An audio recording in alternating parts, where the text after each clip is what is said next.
Okay, in other videos I showed my sanders, and I was doing some sanding on a holster with this one here, which is a sanding drum chucked up in my drill press here. Well, today I'm sanding on this piece here.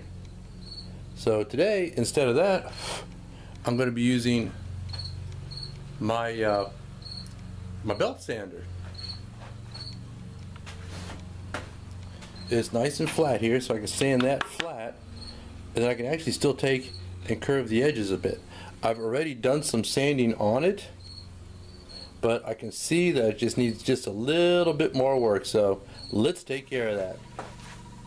Now I'm just going to take this, switch this thing on, and while it's running, I'll just lay it on there flat, so it's flat and level, to get a nice straight flat edge on that side.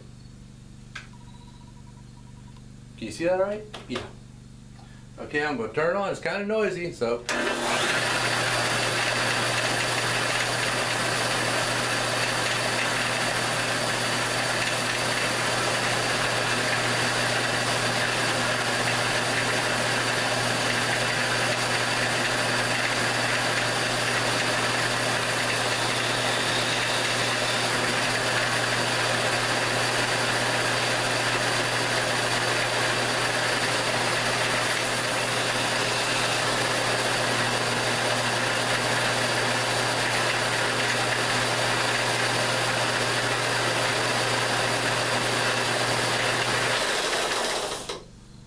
Now, as I said before, I've already been sanded on this, and I just wanted to refine it a bit. This belt's been on here for a while. It has different areas that basically it's worn more in some areas than others. So I actually have like varying grits across this belt. Like if I use this part here, that's worn the most, so that'll give me the finest cut. Out here it's worn less, so that'll take a more aggressive cut. Either way, you have to be careful, because you can take a lot of material off in very short order, screw up what you're working on, and then you got to start all over again, and that's not fun.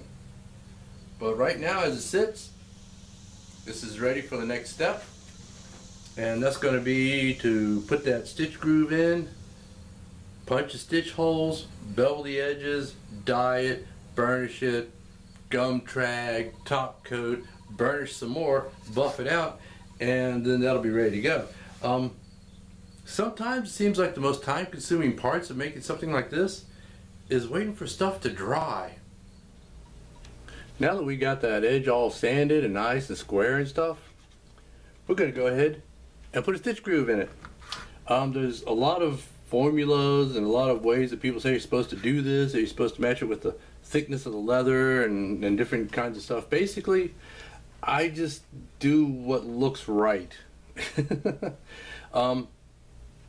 I space it's like, yeah, that'll look about right.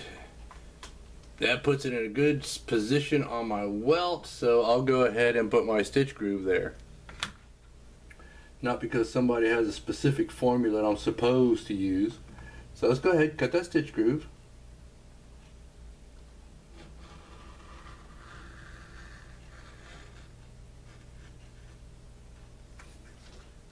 Now, on other videos I covered this, but don't just take that and yank it off.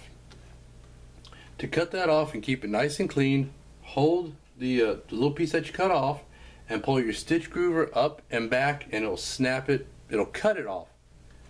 And it'll look a lot neater that way. So just take that, pull it up, and that just pops it right off. And you don't have any little dangly bits there.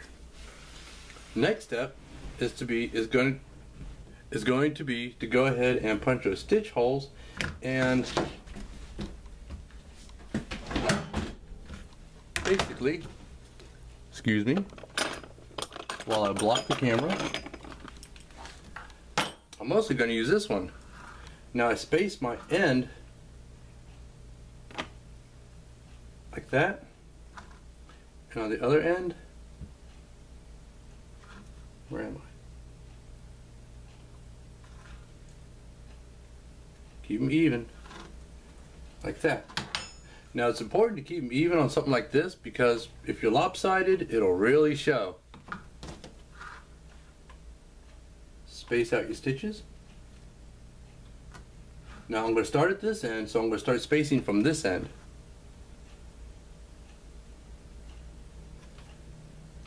Just push that in to make little dents.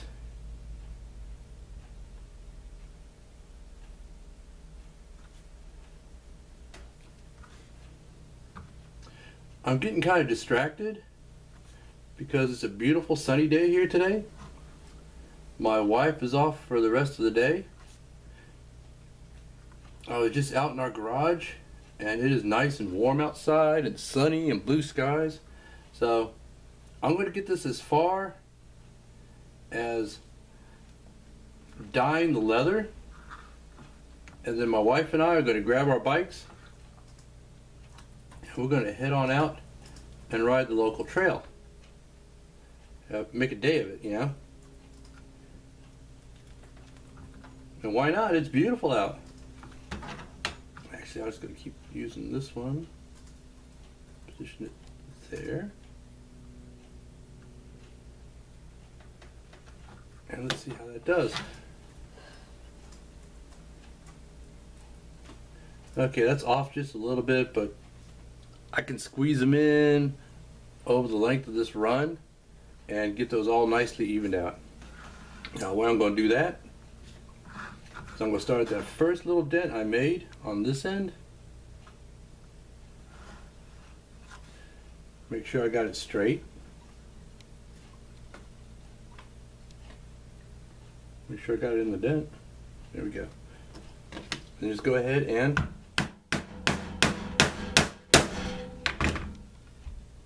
pop that hole on through. Now I'm going to continue that for the length of this run. And what I'm going to do is I'm going to squeeze each one in just a little bit until I line up with the holes that are on here. You'll never notice that difference. You'll never see it. In fact, I'll show it to you when it's all stitched up, and you'll never know. And we'll see you in a little while. Okay, I've got all the stitch holes punched in it. And just a word about this thing.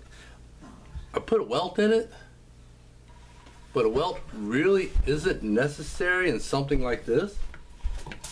Actually, a welt really isn't necessary in a holster either. But I kind of like the way a welted edge looks. And it just seemed appropriate that if the holster was going to be welted, then the other accessory, I just dropped something. The other accessory that's to match the holster should be welted as well. The belt itself, being of 2 layers of 9-ounce leather stitched together, is quite thick. Now, I could have molded this to fit like I did the belt loop, but I decided instead to go ahead and welt it to get that welted edge look like on the holster. I just thought it looked nicer. And actually, as it is, even without the stitching, it fits pretty much perfect with that welt. So, oh, that's gonna be nice. Hi, Lisa. Hello. So I'm gonna go ahead and bevel that edge, and then we'll get some dye on it. And then me and my wife, I'm gonna grab Mr. and Mrs. Frankenbike and hit the trail.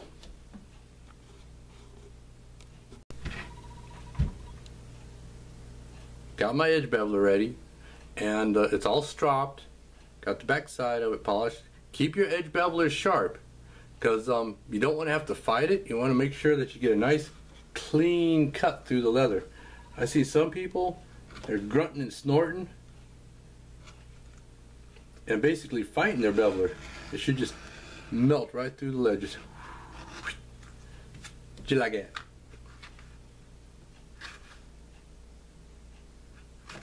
That's one thing you gotta learn if you're starting in leather work, or either, you know, after you've been doing it for a while. It's how to take proper care of your leatherworking tools. You keep your tools clean and sharp, and they'll always be ready for use. Actually, I gotta admit, there's been times when I really haven't taken proper care of my leatherworking tools. Now, I'm gonna need something to prop this up a little bit.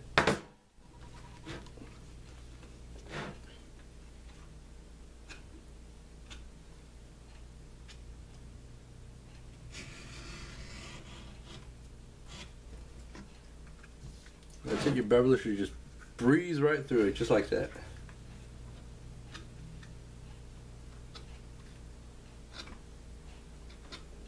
And you know, sometimes a straight edge is actually more difficult to do than a curved edge, because it's a lot easier to tell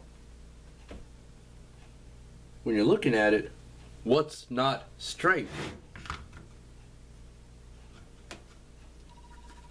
Whereas a curvy holster edge, it curves. So actually that looks pretty darn good.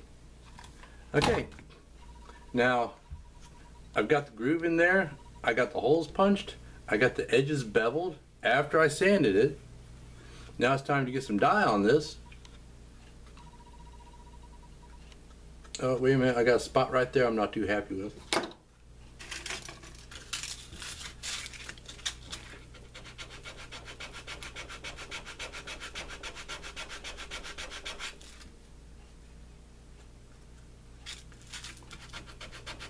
Yeah, sometimes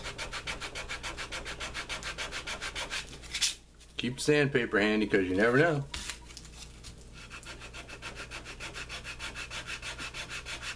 Doing edge work, you have to be really careful and basically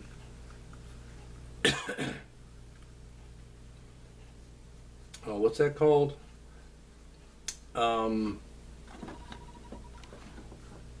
What's that called, Lisa? When you like everything has to be just so. It's called perfectionism, dear. No, there's some kind Married to you, I've learned to live with it. There's some kind of a scientific term for it, like being anal about stuff or having to have stuff in perfect positions. Oh, nowadays everything just has a few letters of the alphabet. It's called OCD. That's right. It's good to be OCD about such things on your edge. Thank you, Lisa. You're welcome. Because the more OCD you are about it with each step, the better your edges come out in the end. And people are like blown away by that, but it's all a whole process. Doing edges starts from the beginning all the way down to even after applying the final finish. You still want to get those edges just right, because that's one thing that I really notice. So I'm going to go ahead and sand on this a little bit more, and then we'll get the dye out and put some color on it.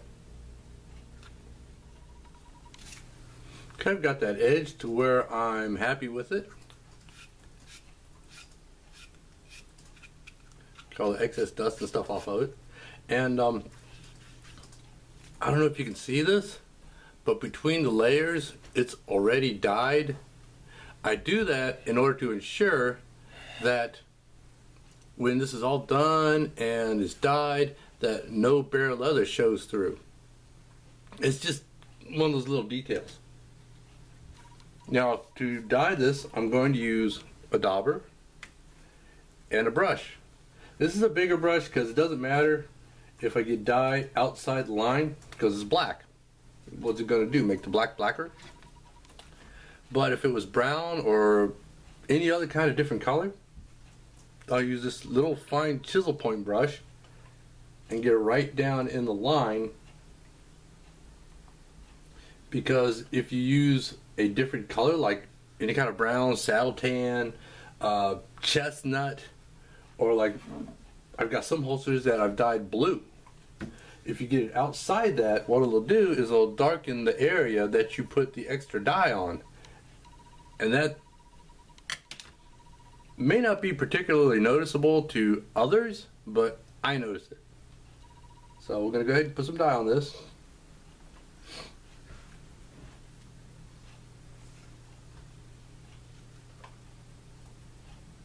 Get it on the ends, all the way down the sides, and then go over it again. Like dyeing anything else, I like to get lots of dye on it. Basically, saturate the leather.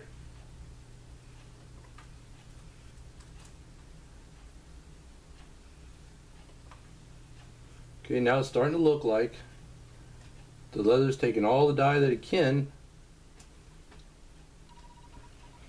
because it's actually stopped soaking in. So that's enough there. So we'll go ahead and take care of getting some dye down in that groove. Now I just refilled my dye bottle, so the level's way up at the top.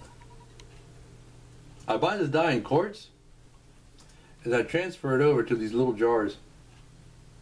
These little jars are easier to handle, easier to use, for me anyway.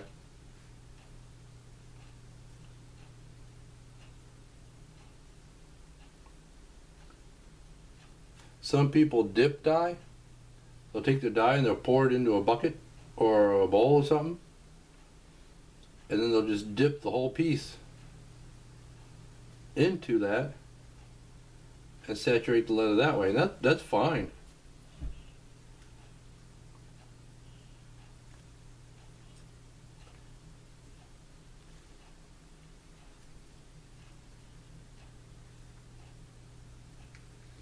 Okay, take one last look at it. Did I get every place? Looking good, looking good. Then I'm just going to leave that sit and dry, and then I'm going to go ahead and do the edge work on it. And after the edge work's done, then the stitching, and finally the top coating, and then buff out the finish, and we'll show the whole thing all together.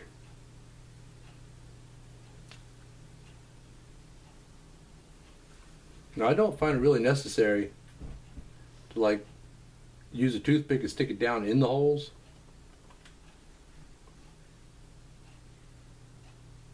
Because once it's stitched, the holes are all covered.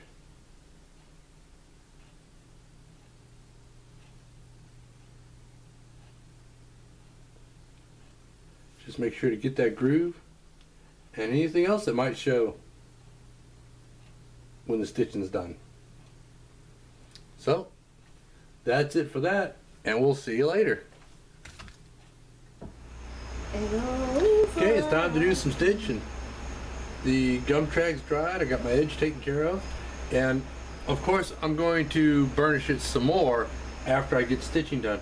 But I got my needles on my thread, my ends are evened up, and I'm ready to do some stitching. Okay?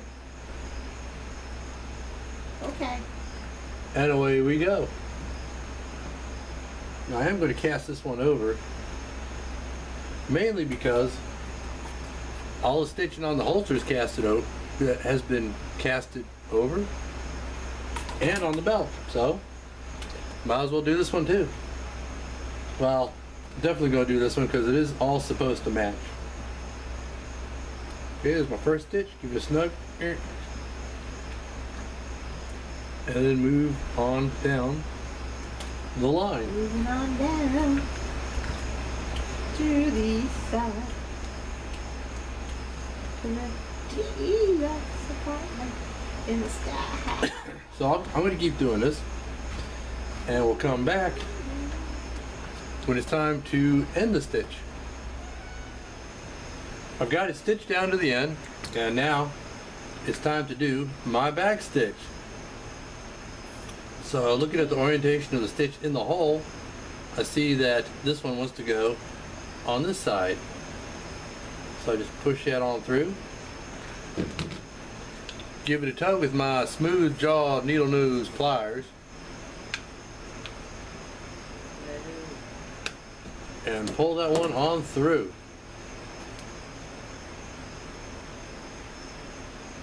Okay, so this one wants to be on the other side of that hole. Do the same thing, I just put it against my work surface, push it on through, whoop, grab a hold of it with my smooth jaw needle nose pliers, and pull it on through. Pull it tight, do that a couple more times.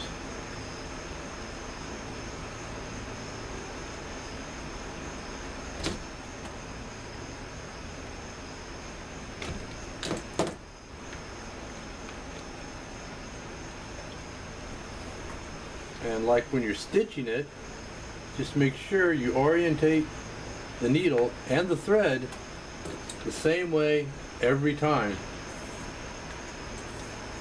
and you'll get a better result. And I just yanked my needle clean off my thread. That's tight. Because it's about done anyway. This is wax thread, so just mash the end of it together. Actually, I'm going to trim it a little.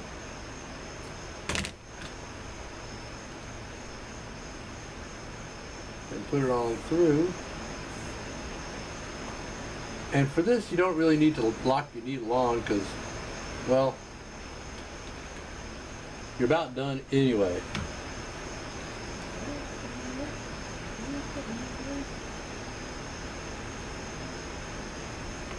There we go. Now pull it through it a little more carefully so I don't pop it out again. Actually, that's the last stitch for that one, so it doesn't really matter. Okay, this guy goes underneath.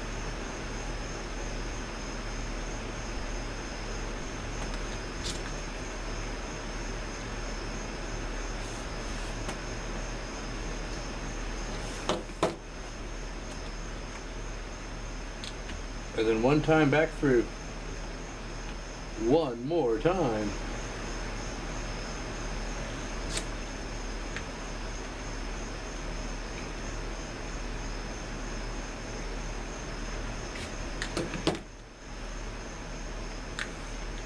Snug those down good and tight.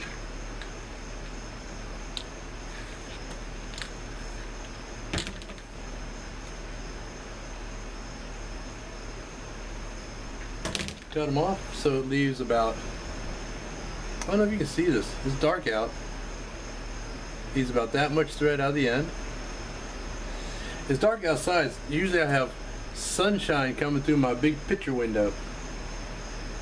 But since I basically make my own hours, it's nighttime now. And go ahead and melt these. Oh, tilt the leather away from the flame so as you don't scorch it. It don't matter so much with black, but it's a good habit I like to get into. Melt those little bits of thread down and then mash them against the side of the lighter. I've seen people just go at it with their fingers or their thumb, but honestly, there's a possibility that I could burn myself, which makes it possible for my wife to give me hell for it. So I don't do it that way. Thank you. Yes, she's sitting right behind me, working on a jigsaw puzzle. So I better be a good boy. Anyway, there it is. It's all stitched up. Next, I'm going to put the top coat on it. Just going to use a tan coat. And what I'll do is I'll put it on with the dauber, and then I'll take a piece of paper towel and wipe it off, let it dry for a little bit, and then give it a good buffing to bring out the shine. And this will shine like the holster. It pretty much does right now, but it's going to look a little bit better. Most importantly, let's see now, it fits on the belt just right. That's the beauty about making a match set like this. You can make sure everything fits together just right. And another thing that it does is it holds 7 .357 Magnum cartridges. It's snug because you know, I don't want them popping out when you're just walking around or something. Plus, after a while, the leather's going to loosen up a little bit by itself anyway.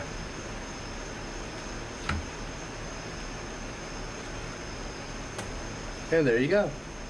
Let's get some light on that. Well, there you go. Now, a couple things about this. I've never made a pattern to make one of these.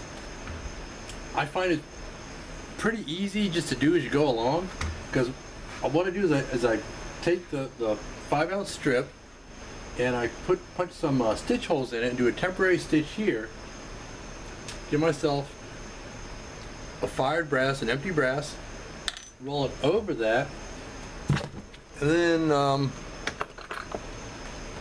I get my stitching chisel. After I roll it over, I push it down and I push the stitching chisel into it, and that marks it, and that marks exactly where it needs to go.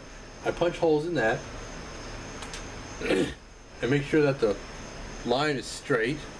Then I put it over the once fried brass again, put it on a flat surface, and punch through. And that shows where the stitching needles go on the other side. That's the way I've always done it, but this time I decided to go ahead and make a pattern. And on this pattern, as soon as I can pick it up here, I've got the spacing for the stitch lines. And the way I do that is I'll just take my dividers, adjust them to that spacing,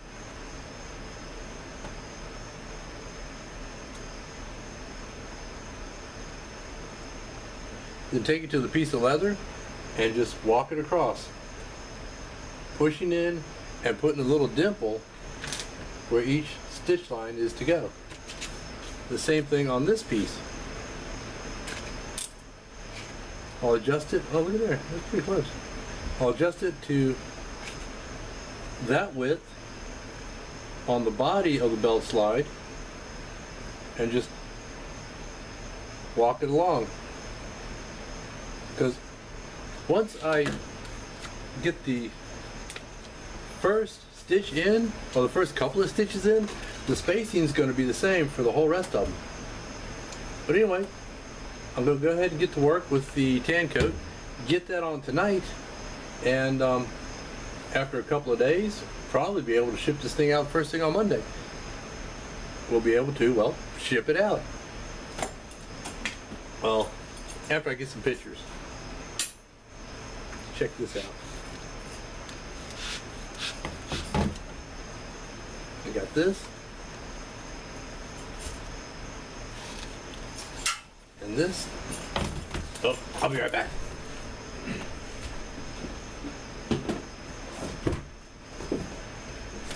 Now I've got this very realistic looking plastic replica of a Smith & Wesson firearm.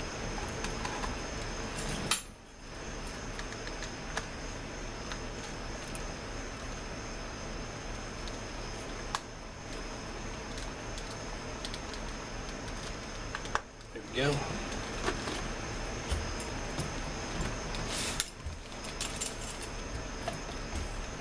And there you go. And once this is dry, it'll be all done. I'll get my pictures, put it in a box, and off it goes.